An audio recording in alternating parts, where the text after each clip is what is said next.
Hello mga kabibig! Welcome back sa ating bagong YouTube channel. Ito ang pinakamaingay na YouTuber sa balat ng YouTube. Ako si Kabibig, maglebak-lebak na tao with evidence. Ako po, para yatang magagalit ang sabay ng Pilipino nito. Itong binulgar ni Ping Lacson. Binulgar ni Ping Lacson ang ginawa ni Grace po. Naku po. Pumayag nga ba si Grace po na magkaroon ng blanco ang BICAM report dahil may akap billion ang mga tor? Naku po. Naku, 'di ba? Naging debate itong akap-akap na si Amy Marcos nag-react dapat matanggal itong akap pero binalik nila. Kaya nawindang ang mga netizen, bakit binalik ang akap? Ay meron palang 5 billion ang Senado. Baka ito ang rason na ang yung iba pumirma at yung iba hindi nakita ang mga blanco. Baka nabulag sila dahil sa 5 billion kabibig. Yan at iba pang mga eksklusibong lebak-lebak with egg. Tama tong anong ay ewan ko habibig ko na-shock na lang ako sa mga pasabog ni ex-senator Ping Lacson. Ito si Ping Lacson, no? Ang dami din palang alam. Buti nagsalita ito si Ping Lacson. Dahil sa 5 billion na bulag ang mga senador at pumirma sa blankong BICAM report. Totoo kaya ito kabibig? Nako, pakinggan natin si ex-senator Ping Lacson. Ako, baka manalo si Ping Lacson dito. Baka ito ang magpapabango sa pangalang Ping Lacson at bobotohan siya ng maraming Pilipino kasi may alam si Ping Lacson ha. May alam, hindi yung nagmamarunong, marunong talaga si Ping Lacson. Ito kabibig ha, nakita ko lang sa Twitter ba. Pinag-usapan ito na maraming netizen. Ito na. Pakinggan natin. Ping, ready ka na ba? Go. Nakita ko mismo kasi napadala na ko ng kopya. And at least 14 senators ang nakapirma doon sa BICAM report na may mga blanco. Oh. So, doon pa lang sa ginawa ng Senate, medyo may problema na kasi blanco. Nagulat nga ako at saka parang nakakagimbal na sinabi ng Senado, okay, kasi tinanggal na Senate yun Senate version. Oo, ayaw nila. 26 billion. Oo. And nakita ko si Senate Finance Committee Chairperson, si Grace po. Ang sabi niya, pumayag na kami ma-restore kasi binigyan kami ng 5 billion. Agoy! Anak ko po. Pumayag si Grace po na ma-restore ang 26 billion akap para sa mga congressman kasi meron silang 5 billion. Naku po. Kung meron silang 5 billion, parang nabulag sila sa mga blanco doon sa bicameral report. Ito kayang 5 billion na ito ang nagpapabulag ng mga senador? Again ha, repeat natin ha. Repeat natin yung binulgar ni ex-senator Ping Lacson. Tinanggal na Senate yun Senate version. Oo, ayaw nila. 26 billion. Oo. And nakita ko si Senate Finance Committee Chairperson, si Grace po. Ang sabi niya, pumayag na kami ma-restore kasi binigyan kami ng 5 billion. Oo. Yun ha, pumayag silang ma-restore. Sabi niya, pumayag na kami ma-restore kasi binigyan kami ng 5 billion. Aboy. So, posible ang 5 billion ang nagpapabulag ng mga senador kaya pumirma at hindi nakita ang blankong bicameral report. Nako, ano ba yan? Ito si Grace po ha. Ito si Maring Grace. Hindi yan nasagot ang tanong ng isang reporter sa GMA.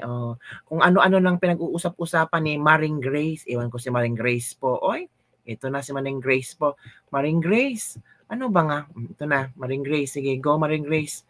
Sige, Maring Grace, itodo mo na. Go. But in terms of stages, from BICAM report na blank and then enrolled bill with figures, sinong gumawa nun? No, alam mo, pag sa enrolled bill, iba ang tanong sinong gumawa, pero iba ang sagot ni Grace po. Yun yung pinaka-importante dun sa BICAM. Sino nga ang gumawa ng enrolled bill? Ang tanong ng reporter, sinong gumawa ng enrolled bill? Di ba? Hindi yung kung ano ang gagawin sa enrolled bill. Wala namang blanco doon, and all the totals have already been verified, and in fact, nung Sinabi ni Grace Bo, walang blanco sa enrolled bill. Again ha? Again. Go. And then enrolled bill with figures. Sinong gumawa nun? No, alam mo, pag sa enrolled bill, yun yung pinaka-importante doon sa BICAM. Wala namang blanco doon, and all the totals have already been verified, and in fact, nung na-enroll yon, wala namang blanco. Sa tama naman talaga yung sinabi din ni Senator Cheese kahapon, which should really be a reference. In fact, also the President has seen, wala naman kaming mga blanco doon sa na-enroll bill na. So, walang blanco sa enrolled bill. May blanco sa BICAM, pero walang blanco sa enrolled bill. So, sino nag-fill? Diba? Ay, na-booking si Grace po. Na-booking. Booking si Grace po. Sabi niya, sa enrolled bill, walang mga blanco. Ang tanong, sa BICAM. So it means, may nag-fill up sa enrolled bill para walang blanco doon at na-process tugaa.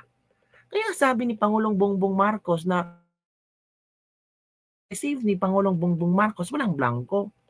Kasi sa enrolled bill pa lang, meron nang nagdoktor, meron nang nag-fill in. So, sino ang managot? Ang Kongreso. 'Di ba, mga kabibig? Naku, sabi ni Grace po ha, na, again ha, Grace po, go. In terms of stages, from BICAM report na blanco, and then enrolled bill with figures, sinong gumawa nun? No, alam mo, pag sa enrolled bill, yun yung pinaka-importante ko doon, and all the totals have already been verified, and in fact, nung na-enroll yon, wala namang blanco. Sa tama naman talaga. Walang blanco sa enrolled bill, sabi ni Grace po. Pero sa BICAM, may blanco. Nako, mga kabibig. Paano yan? Nako. Ay, nako. Ay, ang gulo-gulo. Nako. Yun na nga, kabibig eh. Ang gulo-gulo.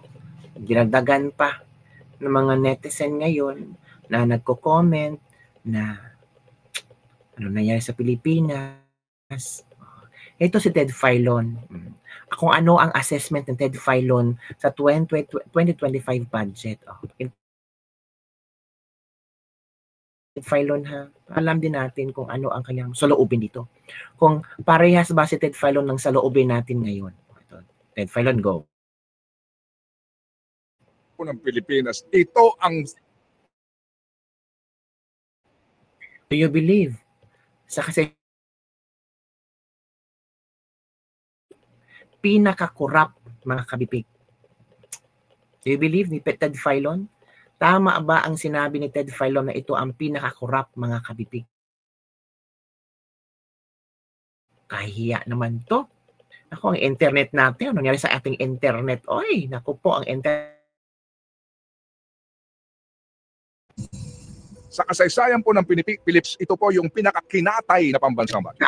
Sa kasaysayan po ng Kongreso ng Pilipinas, ito ho mga kapatid, ang nagsayang ng napakaraming oras at panahon at pera ng bayan dahil yung NEP, yung pinanggagalingan ng lahat ng ito, National Expenditure Program, na pinaghihirapan po yan ng napakaraming taong gobyerno pagdating doon sa kanila, kunwari at approve ito, hindi ito, bawas dito, etc. Pagdating doon, yun na lamang small committee na yan na hindi mo alam ngayang mga yan na hindi ang nagdesisyon para po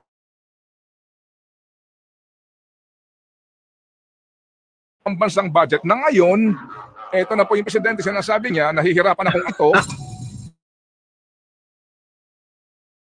Kasi ang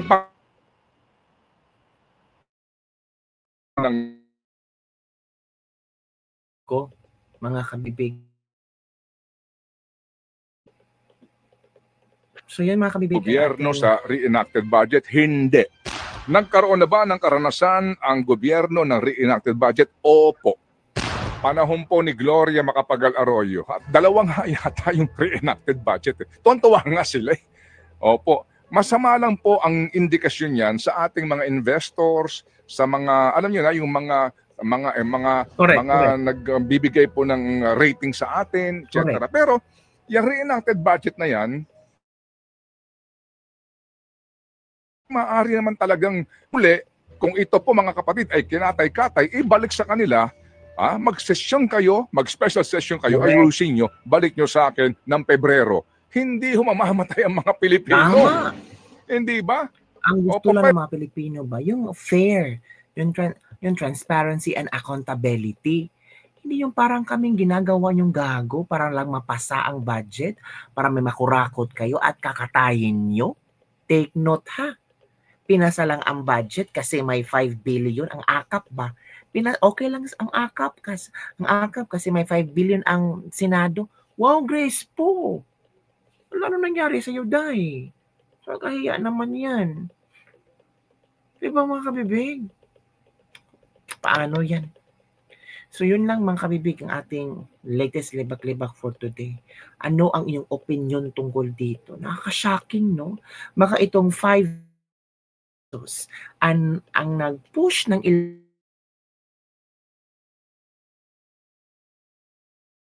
sa BICAM, sa blankong BICAM report. Baka itong 5 billion na ito ang rason kung bakit hindi nila nakita ang mga blankong BICAM report. Nako. Pag ang pera ang pag-usapan, no, malilimutan mo talaga lahat. Pag ang pera ang pag-usapan ba, wala ka nang pakialam sa kung sino ang magugutom, kung sino ang walang trabaho, kung sino ang mawala ng programa para sa health, para sa pagkain, sa agriculture, at kung ano-ano pa. Wala ka nang pakialam, basta ikaw